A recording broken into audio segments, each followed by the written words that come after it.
Hello viewers, welcome to Super Brain. Example 5.7 பார்க்கலாம். Show that the points A, B, C, D taken in that order form the vertices of a parallelogram சொல்லிருக்காங்க. நமக்கு parallelogram எப்படி இருக்கும்னு தெரியும் இல்லையா? So இது வந்து parallelogram opposite sides வந்து எப்படி இருக்கும்னா ஈக்குவலா இருக்கும். அதுதான் நம்ம வந்து parallelogram அப்படின்னு சொல்லுவோம்.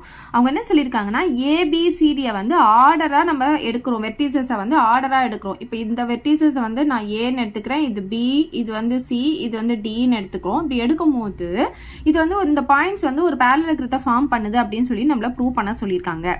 ஸோ ஏ அப்படின்னா இதோடைய பாயிண்ட்ஸ் நமக்கு கொடுத்துருக்காங்க -4, -3. அதே மாதிரி பிக்கு சிக்கு டிக்கு பாயிண்ட்ஸ் கொடுத்துட்டாங்க.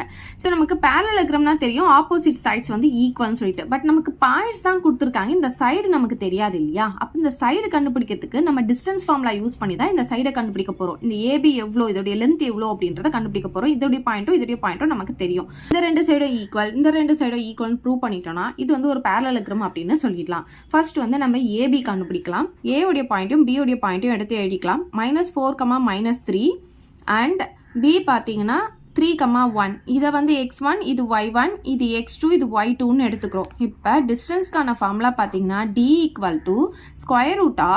x2 - x1 the whole square plus y2 - y1 the whole square. இப்போ நம்ம டிஸ்டன்ஸ் எதுக்கு கண்டுபிடிக்க போகிறோம்? ஏபிக்கு கண்டுபிடிக்க போகிறோம் இல்லையா? இப்போ ஏபின்னு போட்டுக்கலாம். √ இந்த வேல்யூஸ்லாம் இதில் எடுத்து வந்து சப்ஸ்டிடியூட் பண்ணலாமா? x2 - x1. அப்போ x2 - x1னா 3 - x1 பார்த்தீங்கன்னா -4. ஆல்ரெடி ஒரு மைனஸ் இருக்கிறதுனால ப்ராக்கெட் போட்டு -4 போட்டுக்கலாம். இதுக்கு என்ன பண்ணணும்? ஹோல் ஸ்கொயர் போடணும். Plus y2 - y1. y2 என்ன இருக்கீங்க? 1 இருக்கு. மைனஸ் y1 பார்த்தீங்கன்னா -3. ஆல்ரெடி மைனஸ் இருக்கிறதுனால ப்ராக்கெட் போட்டு -3 போட்டு இதுக்கு ஹோல் ஸ்கொயர் போட்டுக்கலாம். சரி, இப்போ பாருங்க √3 மைனஸ் இன்டு மைனஸ் ப்ளஸ் ஆகிடும், 4 வந்துருமா? ஹோல் ஸ்கொயர் போட்டுக்கலாம். Plus 1 minus into minus plus ஆகிடும், இந்த 3 அப்படியே போட்டு ஹோல் ஸ்கொயர் போட்டுக்கலாம். இப்போ பாருங்க இது ரெண்டுத்தையும் ஆட் பண்ணால் நமக்கு என்ன ஆகும்? 7, அதுக்கு ஸ்கொயர் இருக்கு. அதே மாதிரி இது ரெண்டுத்தையும் ஆட் பண்ணால் 4, அதுக்கு ஸ்கொயர் இருக்கு. இப்போ இதை ஸ்கொயர் பண்ணால் என்ன ஆகும்? 7 ஸ்கொயர் பண்ணால் நமக்கு 49 கிடைக்கும். 4 ஸ்கொயர் பண்ணால் நமக்கு 16 கிடைக்கும். இது ரெண்டுத்தையும் நம்ம ஆட் பண்ணிக்கலாமா? 49 அண்ட் 16 ஆட் பண்ணும்போது 15 பேலன்ஸ் 1 5 6 65 √65ன்னு கிடைக்குது. இந்த 65 வந்து ஒரு பெர்ஃபெக்ட் ஸ்கொயர் நம்பர் கிடையாது. அப்போ இதை வந்து பிரைம் ஃபேக்டரைசேஷன் எடுத்து நம்ம போட வேண்டாம், ஏன்னா நமக்கு ஆப்போசிட் சைட்ஸ் தான் ஈக்குவல் ப்ரூவ் பண்ணோம். அதனால இதை அப்படியே நம்ம வச்சுக்கலாம். ஸோ நெக்ஸ்ட் நம்ம என்ன கண்டுபிடிக்க போறோம்னு பார்த்தீங்கன்னா இதுக்கு ஆப்போசிட் சைடு என்னன்னு பாருங்க, சிடி இல்லையா? அப்போ சிடியை நம்ம கண்டுபிடிச்சிக்கலாம். ஏபிக்கு ஆப்போசிட் சைடு என்ன? சிடி. இது ரெண்டும் எப்படி இருக்கும்? ஈக்குவலா இருக்கும். அதே மாதிரி இது ரெண்டும் ஈக்குவலா இருக்கும். இப்போ ஏபிக்கு ஈக்குவல் வந்து சிடி இல்லையா? அப்போ சிடி கண்டுபிடிக்க போறோம். சிடிய பாயிண்ட்ஸ் எடுத்து எழுதிக்கலாம்.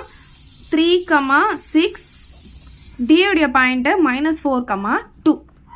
ஸோ இது x1, இது y1, இது x2, இது y2ன்னு எடுத்துக்கலாம். இப்போ CD கண்டுபிடிக்க போகிறோம். ஒரு தடவை ஃபார்முலா எழுதுனா போதும். ஸோ ஃபார்முலா நமக்கு தெரியும் இல்லையா? x2 - x1. x2 என்ன இருக்கீங்க? -4 இருக்கு.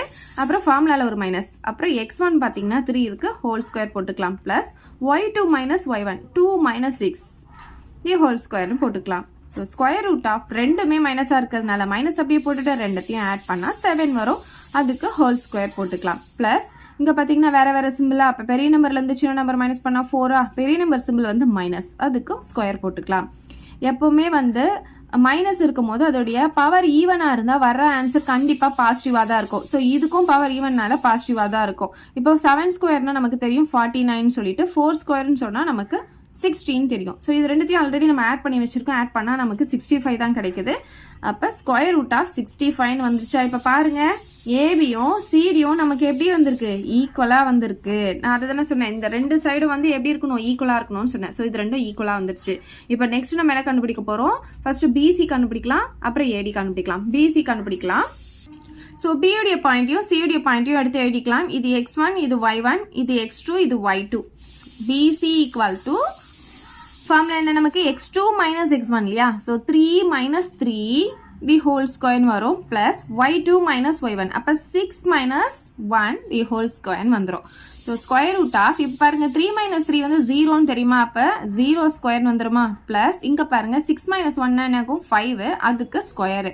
ஸோ 0 ஸ்கொயர்னா அதுக்கு வேல்யூ கிடையாது. 5 ஸ்கொயர்னா உங்களுக்கு தெரியும் 25 சொல்லிட்டு, இப்போ ஸ்கொயர் ரூட் ஆஃப் 5 ஸ்கொயருக்கு மட்டும் 25 போட்டுக்கலாம். இப்போ இது ஒரு பர்ஃபெக்ட் ஸ்கொயர் நம்பராக இருக்கிறதுனால ரூட்ல தான் நம்மளால வெளியெடுக்க முடியும். எதுடைய ஸ்கொயர் வந்து 25 பார்த்தீங்கன்னா 5 உடைய ஸ்கொயர், அப்போ 5ன்னு சொல்லி நம்ம வெளியெடுத்துடலாம். அப்போ பிசி ஈக்குவல் டு 5 நமக்கு கிடைச்சிடுச்சு. ஸோ நெக்ஸ்ட் என்ன கண்டுபிடிக்கணும், நம்ம ஏடி கண்டுபிடிக்கணும். இதுவும் 5 வருதான் நம்ம செக் பண்ண போறோம். ஏவுடைய பாயிண்ட்டையும் பியோடைய பாயிண்ட்டையும் எடுத்து எழுதிக்கலாம். இது வந்து x1, இது y1, இது x2, இது y2ன்னு எடுத்துக்கலாம். ஏடி கண்டுபிடிக்க போறோம். So square root of x2 - x1. x2 என்ன இருக்கு, -4 இருக்கு, மைனஸ் x1 பார்த்தீங்கன்னா -4. இப்போ மைனஸ் ஆல்ரெடி இருக்கிறதுனால பிராக்கெட் போட்டு -4 போட்டுக்கிறேன். இதுக்கு ஹோல் ஸ்கொயர் போட்டுக்கலாம்.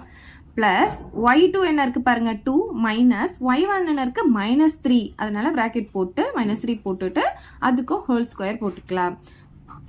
ஸ்கொயர் ரூட் ஆஃப் இப்போ பாருங்க இந்த -4 அப்படியே இருக்கும், மைனஸ் இன்டு மைனஸ் வந்து பிளஸ் ஆயிட்டு நமக்கு இது 4 கிடைச்சிரும். இதுக்கு ஹோல் ஸ்கொயர் போட்டுக்கலாம்.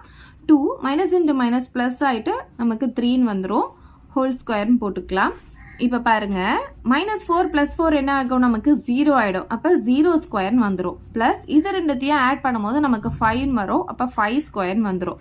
இப்போ பார்த்தீங்கன்னா 0 ஸ்கொயருக்கு வேல்யூ கிடையாது. 5 ஸ்கொயர்னா 25 நமக்கு தெரியும். ஸோ ஸ்கொயர் ரூட்ல இருந்து 25 வெளியெடுத்தா நமக்கு 5 கிடைக்கும். அப்போ ஏடி பார்த்தீங்கன்னா நமக்கு எவ்வளோ கிடைக்குது, 5ன்னு கிடைக்குது.